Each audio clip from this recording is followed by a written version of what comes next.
Hello বন্ধুরা, দেখেন চলে আসলাম রান্না করে। ওইদিক দেখেন ভাত বসাইছি, এদিক তরকারি এখন বসাবো। সব কিছু রেডি টেডি হয়ে গেছে।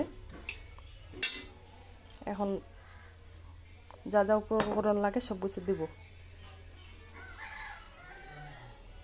হলুদ দিলাম,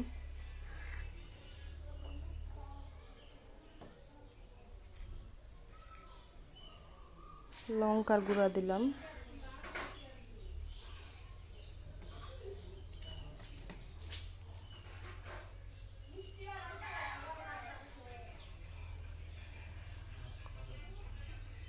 আলু আর পটল রান্না করব।